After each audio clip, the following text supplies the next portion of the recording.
परभणीमध्ये पाणी प्रश्नावरून पाण्याच्या टाकीवर चढून आंदोलन, हंडाभर पाण्याकरता महिला आणि नागरिकांची वणवण।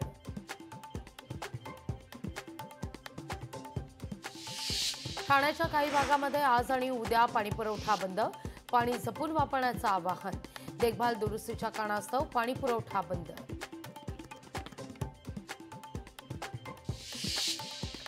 रस्ते काँक्रिटीकरण कामामध्ये निष्काळजीपणा केल्यानं महानगरपालिकेतील दुय्यम अभियंता निलंबित, कंत्राटदाराला 50 लाख रुपयांचा दंड।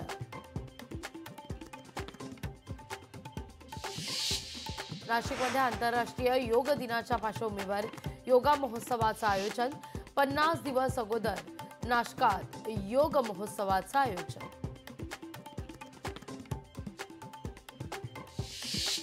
नागपूरमध्ये मुख्यमंत्री देवेंद्र फडणवीसांच्या निर्देशानुसार विदर्भातील गरजू रुग्णांना वैद्यकीय उपचाराकरता तात्काळ मदत मिळण्याकरता विशेष कक्षाची स्थापना। पालकमंत्री चंद्रशेखर बावनकुळे यांच्या हस्ते मुख्यमंत्री निधी कक्षाचं उद्घाटन।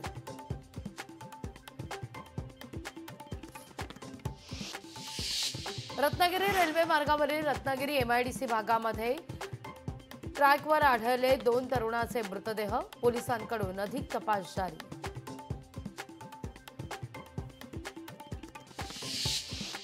विलेपार्ले इथल्या पार्श्वनाथ दिगंबर जैन मंदिराच्या उर्वरित बांधकामावर कारवाई न करण्याचे आदेश, 5 मे पर्यंत कारवाईला स्थगिती। भारत आणि पाकिस्तानला जोडणारी अटारी सीमा पूर्णपणे बंद, अल्पकालीन व्हिसाधारकांना भारत सोडण्याचे आदेश।